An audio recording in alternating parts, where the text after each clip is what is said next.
Hey guys, welcome back to the channel. ಮೊದಲನೇದಾಗಿ ನಮ್ಮ ಇಲ್ಜಾ ಡ್ರ್ಯಾಗನೋವ್ ಅವರ ಬಗ್ಗೆ ಮಾತಾಡೋದಾದ್ರೆ, ಇವರು ಈಗ ಅಫಿಷಿಯಲ್ ಆಗಿ ಡಬ್ಲ್ಯೂ ಕಂಪನಿಯಿಂದ ಹೊರಗಡೆ ಹೋಗಿದ್ದಾರೆ. ಇವರು ಅಫಿಷಿಯಲ್ ಆಗಿ ಡಬ್ಲ್ಯೂ ಕಂಪನಿಯಿಂದ ಡಿಪಾರ್ಚರ್ ಆಗಿದ್ದಾರೆ. ವಿಚಾರ ಏನಪ್ಪಾ ಅಂದ್ರೆ, ಇವರ ಕಾಂಟ್ರಾಕ್ಟ್ ಎಕ್ಸ್ಪೈರ್ ಆಯ್ತಾ ಇತ್ತಂತೆ. ಡಬ್ಲ್ಯೂ ಅವರು ಇವರಿಗೆ ಹೊಸ ಕಾಂಟ್ರಾಕ್ಟ್ ನ ಆಫರ್ ಮಾಡಿದ್ರಂತೆ. ಯಾಕಂದ್ರೆ ಡಬ್ಲ್ಯೂ ಅವರಿಗೆ ಇವ್ರನ್ನ ತನ್ನ ಕಂಪನಿಯಲ್ಲೇ ಇಟ್ಕೊಳ್ಳೋದಕ್ಕೆ ಆಸೆ ಇತ್ತಂತೆ. ಬಟ್ ನಮ್ಮ ಇಲ್ಜಾ ಡ್ರ್ಯಾಗನೋವ್ ಅವರೇ ಹೊಸ ಕಾಂಟ್ರಾಕ್ಟ್ ನ ಸೈನ್ ಮಾಡ್ಲಿಲ್ವಂತೆ. ಅವರೇ ಬೇಕು ಅಂತಾನೆ ಡಬ್ಲ್ಯೂ ಕಂಪನಿಯಿಂದ ಹೊರಗಡೆ ಹೋಗಿದ್ದಾರೆ. ಅಫ್ಕೋರ್ಸ್ ಗಾಯ್ಸ್, ಇವರಿಗೆ ಒಳ್ಳೆ ಬುಕ್ಕಿಂಗ್ ಸಿಗ್ತಾ ಇರಲಿಲ್ಲ. ಲಾಸ್ಟ್ ಟೈಮು ನಾವು ಇವ್ರನ್ನೆಲ್ಲರನ್ನು ಕೂಡ ನೋಡಿದ್ದು ರಾಯಲ್ ರಂಬಲ್ ಅಲ್ಲಿ.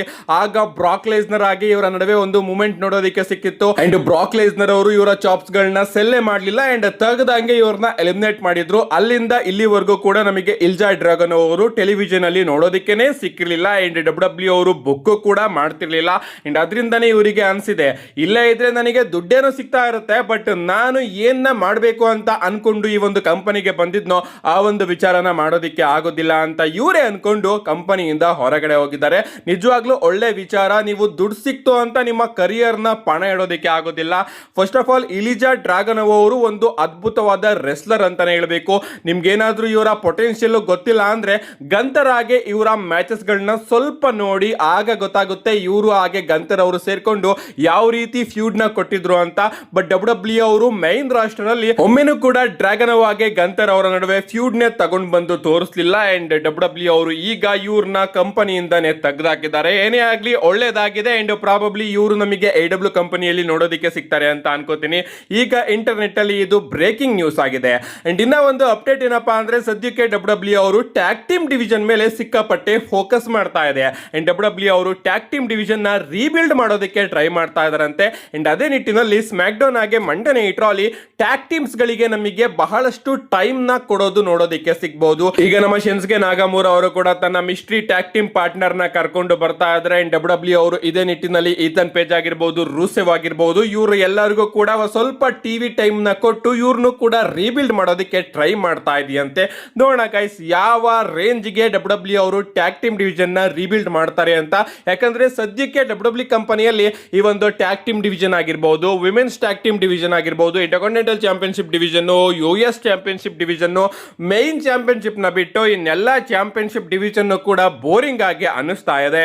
ನೆಕ್ಸ್ಟ್ ಅಪ್ಡೇಟ್ ಕಡೆ ಬರೋದಾದ್ರೆ, ಇದ್ದಿರ್ತಕ್ಕಂಥದ್ದು ಸಾಟರ್ಡೆ ನೈಟ್ ಮೈನ್ ಇವೆಂಟ್ ಬಗ್ಗೆ. ನಿಮ್ಮೆಲ್ಲರಿಗೂ ಕೂಡ ಗೊತ್ತೇ ಇರಬಹುದು, ಡಬ್ಲ್ಯೂ ಸೆಪ್ಟೆಂಬರ್ ತಿಂಗಳಲ್ಲಿ ಸಂಡೇ ನೈಟ್ ಮೈನ್ ಇವೆಂಟ್ ನ ತಗೊಂಡು ಬರ್ತಾ ಇದ್ದಾರೆ. ಅಂಡ್ ಅದರ ಪೋಸ್ಟರ್ ನ ರಿಲೀಸ್ ಮಾಡಿದ್ರು. ಅಂಡ್ ಆ ಒಂದು ಪೋಸ್ಟರ್ ಅಲ್ಲಿ ನಮ್ಮ ಟ್ರಿಕ್ ವಿಲಿಯಂ ಹಾಗೆ ಲಿಲಿ ಆಟಿನ್ ಅವರು ನೋಡೋದಕ್ಕೆ ಸಿಕ್ಕಿದ್ರು. ಅಂಡ್ ಆಗ ನಾನು ನಿಮ್ಗೆ ತಿಳಿಸಿದ್ದೆ, ಇದೇನ್ ಗುರು ಇವ್ರನ್ನ ಪೋಸ್ಟರ್ ಅಲ್ಲಿ ಹಾಕಿದಾರಲ್ಲ, ಇದು ಕೂಡ ಒಂದು ಬೋರಿಂಗ್ ಇವೆಂಟ್ ಆಗುತ್ತೆ ಅಂತ.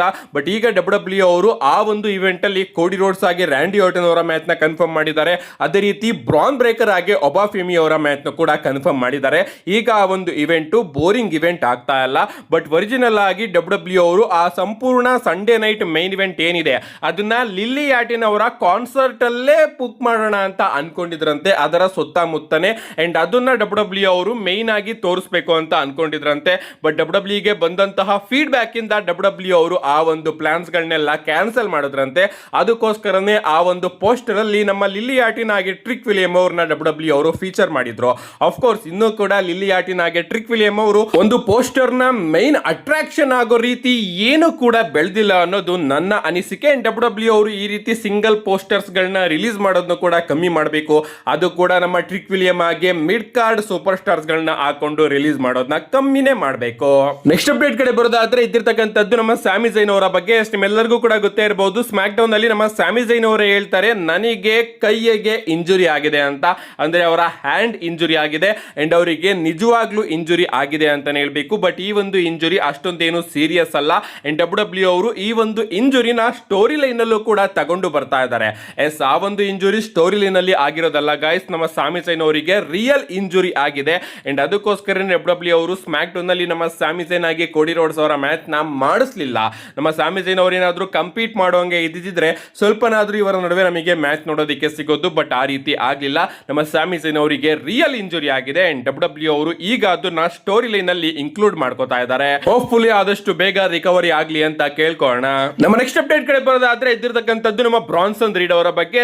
ಡಬ್ಲ್ಯೂ ಅವರು ಈಗ ನಮ್ಮ ಬ್ರಾನ್ಸನ್ ರೀಡ್ ಅವರ ರಿಟರ್ನ್ ನ ಪ್ಲಾನ್ ಮಾಡ್ತಾ ಇದೆಯಂತೆ. ನಿಮ್ಮೆಲ್ಲರಿಗೂ ಕೂಡ ಗೊತ್ತೇ ಇರಬಹುದು, ರೀಸೆಂಟ್ ಆಗಿ ನಮ್ಮ ಬ್ರಾನ್ಸನ್ ರೀಡ್ ಅವರು ಕೂಡ ತನ್ನ ಇಂಜುರಿ ಬಗ್ಗೆ ಅಪ್ಡೇಟ್ ನ ಕೊಡ್ತಾ ಇರ್ತಾರೆ. ಫೋಟೋಸ್ ಗಳನ್ನ ಇಂಟರ್ನೆಟ್ ಅಲ್ಲಿ ಬಿಡ್ತಾನೆ ಇರ್ತಾರೆ. ಅಂಡ್ ಡಬ್ಲ್ಯೂ ಅವರು ಕೂಡ ನಮ್ಮ ಬ್ರಾನ್ಸನ್ ರೀಡ್ ಅವ್ರನ್ನ ಒಬ್ಬ ಮೇಜರ್ ಮೈನ್ ಇವೆಂಟ್ ಹೀಲ್ ರೀತಿ ಬುಕ್ ಮಾಡೋಣ ಅಂತ ಪ್ಲಾನ್ ಮಾಡ್ಕೋತಾ ಇದೆಯಂತೆ. ಅಷ್ಟೇ ಅಲ್ಲ ಗಾಯ್ಸ್, ಈ ವರ್ಷದ ಎಂಡಿಂಗ್ ಅಲ್ಲಿ ಡಬ್ಲ್ಯೂ ಅವರು ಬ್ರಾನ್ಸನ್ ರೀಡ್ ಹಾಗೆ ಒಬಾಫೆಮಿ ಅವರ ನಡುವೆ ಒಂದು ಫ್ಯೂಡ್ ನು ಕೂಡ ಕನ್ಸಿಡರ್ ಮಾಡಿದ್ರಂತೆ. ಗೊತ್ತಿಲ್ಲ ಇದು ಇನ್ನೂ ಕೂಡ ಕನ್ಸಿಡರೇಷನ್ ಅಲ್ಲೇ ಇದೆಯೋ ಅಥವಾ ವ್ಯಾನಿಶ್ ಆಗಿದೆಯೋ ಅಂತ. ಒಟ್ಟಿನಲ್ಲಿ ನಮ್ಮ ಬ್ರಾನ್ಸನ್ ರೀಡ್ ಅವರು ಮೈನ್ ಇವೆಂಟ್ ಲೆವೆಲ್ ನ ಹೀಲ್ ಆಗಿ ರಿಟರ್ನ್ ಆಗ್ತಾರೆ. ಅಂಡ್ ಡಬ್ಲ್ಯೂ ಅವರು ಈ ವರ್ಷದ ಎಂಡಿಂಗ್ ಅಲ್ಲಿ ಒಬಾಫೆಮಿ ಹಾಗೆ ಬ್ರಾನ್ಸನ್ ರೀಡ್ ಅವರ ನಡುವೆ ಒಂದು ಫ್ಯೂಡ್ ನ ಪ್ಲಾನ್ ಮಾಡಿದ್ರಂತೆ. ಇವರೇನಾದ್ರೂ ನಮಗೆ ಸಂಡೇ ನೈಟ್ ಮೈನ್ ಇವೆಂಟ್ ಅಲ್ಲಿ ರಿಟರ್ನ್ ಆಗಿ ನಮ್ಮ ಬ್ರಾನ್ ಬ್ರೇಕರ್ ಅವರಿಗೆ ಹೆಲ್ಪ್ ಮಾಡಿದ್ರೆ ಪ್ರಾಬಬ್ಲಿ ಇವರ ಹಾಗೆ ಒಬಾಫೆಮಿ ಅವರ ಫ್ಯೂಡ್ ನಮಗೆ ನೋಡೋದಿಕ್ಕೆ ಸಿಗಬಹುದು. ಇನ್ನು ಕೂಡ ಹೋಪ್ ಇಟ್ಕೊಂಡಿದ್ದೀನಿ ನಾನು ಇವರ ಒಂದು ಫ್ಯೂಡ್ ನೋಡೋದಿಕ್ಕೆ ಸಿಗುತ್ತೆ ಅಂತ, ಯಾಕಂದ್ರೆ ಅದ್ಭುತವಾಗಿತ್ತು. ಈಗ ವಿಷನ್ ಗತಿ ಅಂತೂ ಹಾಳಾಗಿದೆ. ಅಟ್ಲೀಸ್ಟ್ ನಮ್ಮ ಬ್ರಾನ್ಸನ್ ರೀಡ್ ಹಾಗೆ ಬ್ರಾನ್ ಬ್ರೇಕರ್ ಅವರ ಕರಿಯರ್ ನ ಇನ್ನೂ ಕೂಡ ಡಬ್ಲ್ಯೂ ಅವರು ಚೆನ್ನಾಗಿ ತೋರಿಸಲಿ ಅಂತ ಕೇಳ್ಕೋಣ. ನೆಕ್ಸ್ಟ್ ಅಪ್ಡೇಟ್ ಕಡೆ ಬರೋದಾದ್ರೆ ಇದ್ದಿರ್ತಕ್ಕಂಥದ್ದು W crown jewel premium live and ಬಗ್ಗೆ ಡಬ್ಲ್ಯೂ ಅವರು ಪ್ಲಾನ್ ಮಾಡ್ಕೋತಾ ಇದಾರಂತೆ. ಈ ಬಾರಿಯ ಕ್ರೌನ್ ಜ್ಯುವೆಲ್ ನ ನವೆಂಬರ್ ತಿಂಗಳಲ್ಲಿ ಸೌದಿ ಅರೇಬಿಯಾದಲ್ಲಿ ಮಾಡಿಸೋಣ ಅಂತ. ಸೊ ಈ ಬಾರಿ ಕ್ರೌನ್ ಜ್ಯುವೆಲ್ ನಮಗೆ ನವೆಂಬರ್ ತಿಂಗಳಲ್ಲಿ ಸೌದಿ ಅರೇಬಿಯಾದಲ್ಲಿ ನೋಡೋದಕ್ಕೆ ಸಿಗುತ್ತೆ. ಅಂಡ್ ಡಬ್ಲ್ಯೂ ಅವರು ಕ್ರೌನ್ ಜ್ಯುವೆಲ್ ಚಾಂಪಿಯನ್ಶಿಪ್ ನ ಕೂಡ ಮತ್ತೊಮ್ಮೆ ತಗೊಂಡು ಬರೋದಕ್ಕೆ ಪ್ಲಾನ್ ಮಾಡ್ತಾ ಇದ್ದಾರೆ. ಅಂಡ್ ಈ ಬಾರಿನೂ ಕೂಡ ನಮಗೆ ಚಾಂಪಿಯನ್ ವರ್ಸಸ್ ಚಾಂಪಿಯನ್ ಮ್ಯಾಚ್ ನೋಡೋದಕ್ಕೆ ಸಿಗುತ್ತೆ. ಈಗ ಸದ್ಯಕ್ಕೆ ಇಬ್ಬರು ಮೈನ್ ಚಾಂಪಿಯನ್ಸ್ ಗಳು ಯಾರ್ಯಾರಿದ್ದಾರೆ, ಆ ಕಡೆ ನಮ್ಮ ಸಿಎಂ ಪಂಕ್ ಇದ್ದಾರೆ, ಈ ಕಡೆ ನಮ್ಮ ಟ್ರೈಬಲ್ ಚೀಫ್ ರೋಮನ್ ರೈನ್ಸ್ ಇದ್ದಾರೆ. ಸೊ ಎಲ್ಲವೂ ಕೂಡ ಸರಿ ಆದ್ರೆ ಇಬ್ಬರಲ್ಲಿ ಯಾರು ಕೂಡ ತನ್ನ ಚಾಂಪಿಯನ್ಶಿಪ್ ನ ಸೋಲಿಲ್ಲ ಅಂದ್ರೆ ರೋಮನ್ ರೈನ್ಸ್ ಅವರು ಸೋಲೋದಿಲ್ಲ, ಅದಂತೂ 100% ಕನ್ಫರ್ಮ್ ಆಗಿದೆ. ಆ ಕಡೆ ನಮ್ಮ ಸಿಎಂ ಪಂಕ್ ಅವರು ಕೂಡ ಸೋಲಿಲ್ಲ ಅಂದ್ರೆ ಇವರ ನಡುವೆನೆ ನಮಗೆ ಕ್ರೌನ್ ಜ್ಯುವೆಲ್ ಅಲ್ಲಿ ಕ್ರೌನ್ ಜ್ಯುವೆಲ್ ಚಾಂಪಿಯನ್ಶಿಪ್ ಗೆ ರಸಲ್ ಮೇನಿಯಾ ರಿಮ್ಯಾಚ್ ನೋಡೋದಕ್ಕೆ ಸಿಗುತ್ತೆ. ಅಂಡ್ ನಾನಂತೂ ಈ ಒಂದು ಮ್ಯಾಚ್ ನ ನೋಡೋದಕ್ಕೆ ಇನ್ನೂ ಕೂಡ ರೆಡಿ ಆಗಿದ್ದೀನಿ. ಅಥವಾ ನಮ್ಮ ಸಿಎಂ ಪಂಕ್ ಅವರೇನಾದ್ರೂ ಸೋತಿ ನಮ್ಮ ಕೆವಿನ್ ಓಯನ್ಸ್ ಅವರೇನಾದ್ರೂ ಚಾಂಪಿಯನ್ ಆದ್ರೂ ಕೂಡ ನಾನು ರೆಡಿ ಆಗಿದ್ದೀನಿ ನಮ್ಮ ಕೆವಿನ್ ಓಯನ್ಸ್ ಹಾಗೆ ರೋಮನ್ ರೈನ್ಸ್ ಅವರ ಮ್ಯಾಚ್ ನ ಇನ್ನೊಮ್ಮೆ ನೋಡೋದಕ್ಕೆ. ಯಾಕಂದ್ರೆ ನಮ್ಮ ಕೆವಿನ್ ಓಯನ್ಸ್ ಹಾಗೆ ರೋಮನ್ ರೈನ್ಸ್ ಅವರ match all time classic matches ಗಳಲ್ಲಿ ಒಂದಾಗಿ ಇರುತ್ತೆ. ನೋಡ್ಬೇಕು ಡಬ್ಲ್ಯೂ ಅವರು ಯಾವ ಮ್ಯಾಚ್ ಗೆ ಟ್ರಿಗರ್ ನ ಪುಲ್ ಮಾಡ್ತಾರೆ ಅಂತ. ನಮ್ಮ ನೆಕ್ಸ್ಟ್ ಅಂಡ್ ಫೈನಲ್ ಅಪ್ಡೇಟ್ ಕಡೆ ಬರೋದಾದ್ರೆ ಇದಿರ್ತಕ್ಕಂಥದ್ದು ನಾಳೆಯ ಸ್ಮ್ಯಾಕ್ ಡೌನ್ ಬಗ್ಗೆ. ನಾಳೆ ಸ್ಮ್ಯಾಕ್ ಡೌನ್ ಸಿಕ್ಕಾಪಟ್ಟೆ ಇಂಟ್ರೆಸ್ಟಿಂಗ್ ಸ್ಮ್ಯಾಕ್ ಡೌನ್ ಆಗಲಿದೆ. ಯಾಕಂದ್ರೆ ಆ ರೀತಿಯ ವಿಚಾರಗಳು ನಮಗೆ ನಾಳೆ ಸ್ಮ್ಯಾಕ್ ಡೌನ್ ನಲ್ಲಿ ನೋಡೋದಕ್ಕೆ ಸಿಗುತ್ತೆ. ಮೊದಲನೇದಾಗಿ MFT ಅವರು ತನ್ನ ಡಬ್ಲ್ಯೂ ಟ್ಯಾಗ್ ಟೀಮ್ ಚಾಂಪಿಯನ್ಶಿಪ್ ನ ನಮ್ಮ ಡೇಮಿಯನ್ ಪ್ರೀಸ್ಟ್ ಹಾಗೆ ಆರ್ಟ್ರೂತ್ ಅವರ ವಿರುದ್ಧ ಡಿಫೆಂಡ್ ಮಾಡ್ತಾ ಇದ್ದಾರೆ. ಕಳೆದ ಸ್ಮ್ಯಾಕ್ ಡೌನ್ ನಲ್ಲಿ MFT ಅವರು ಚಾಂಪಿಯನ್ಶಿಪ್ ನ ಗೆದ್ಕೊಂಡ್ರು. ಅಂಡ್ ಈಗ ಅದೇ ಚಾಂಪಿಯನ್ಶಿಪ್ ಗೆ ಮತ್ತೊಮ್ಮೆ ರಿಮ್ಯಾಚ್ ನಮಗೆ ನೋಡೋದಕ್ಕೆ ಸಿಗುತ್ತೆ. ಡೇಮಿಯನ್ ಪ್ರೀಸ್ಟ್ ಹಾಗೆ ಆರ್ಟ್ರೂತ್ ಅವರ ವಿರುದ್ಧ MFT ಅವರು ಡಿಫೆಂಡ್ ಮಾಡ್ತಾ ಇದ್ದಾರೆ. ನೋಡಬೇಕು ಈ ಒಂದು ಮ್ಯಾಚ್ ಅಲ್ಲಿ ಏನಾಗುತ್ತೆ ಅಂತ. ಅಂಡ್ ಪ್ರಾಬಬ್ಲಿ ಇಲ್ಲೇ ನಮ್ಮ ಶಿನ್ಸ್ಕೆ ನಾಕಮುರಾ ಹಾಗೆ ಅವರ ಮಿಸ್ಟ್ರಿ ಪಾರ್ಟ್ನರ್ ನ ರಿಟರ್ನ್ ಕೂಡ ನೋಡೋದಕ್ಕೆ ಸಿಗಬಹುದು. ಇದಾದ್ಮೇಲೆ ನಮಗೆ ಜೂಲಿಯಾ ಹಾಗೆ ಬ್ಲೇಕ್ ಮೋಂದ್ರೆ ಅವರ ನಡುವೆ ಒಂದು ಸಿಂಗಲ್ಸ್ ಮ್ಯಾಚ್ ಕೂಡ ನೋಡೋದಕ್ಕೆ ಸಿಗ್ತಾ ಇದೆ. ಫೈನಲಿ ಬ್ಲೇಕ್ ಮೋಂದ್ರೆ ಅವರು ಸ್ಮ್ಯಾಕ್ ಡೌನ್ ನ ಇನ್ ರಿಂಗ್ ಆಕ್ಷನ್ ಗೆ ಬರ್ತಾ ಇದ್ದಾರೆ. ಇವರ ನಡುವೆ ಒಂದು ಮ್ಯಾಚ್ ನ ಅಫಿಷಿಯಲ್ ಆಗಿ ಕನ್ಫರ್ಮ್ ಮಾಡಿದ್ದಾರೆ. ನೋಡಬೇಕು ಈ ಒಂದು ಮ್ಯಾಚ್ ಅಲ್ಲಿ ಏನಾಗುತ್ತೆ ಅಂತ. ಇಷ್ಟೇ ಅಲ್ಲ ನಮ್ಮ ಅಮೆರಿಕನ್ ನೈಟ್ ಮೇರ್ ಕೋಡಿ ರೋಡ್ಸ್ ಅವರು ಕೂಡ ಸ್ಮ್ಯಾಕ್ ಡೌನ್ ನಲ್ಲಿ ಇರ್ತಾರೆ. ಅಷ್ಟೇ ಅಲ್ಲ ನಮ್ಮ ವೈಪರ್ ರ್ಯಾಂಡಿ ಆರ್ಟನ್ ಅವರು ಕೂಡ ಸ್ಮ್ಯಾಕ್ ಡೌನ್ ನಲ್ಲಿ ಇರ್ತಾರೆ. ಡಬ್ಲ್ಯೂ ಅವರು ಇವರ ನಡುವಿನ ಫ್ಯೂಡ್ ನ ಸ್ಮ್ಯಾಕ್ ಡೌನ್ ಅಲ್ಲಿ ಬುಕ್ ಮಾಡುತ್ತೆ.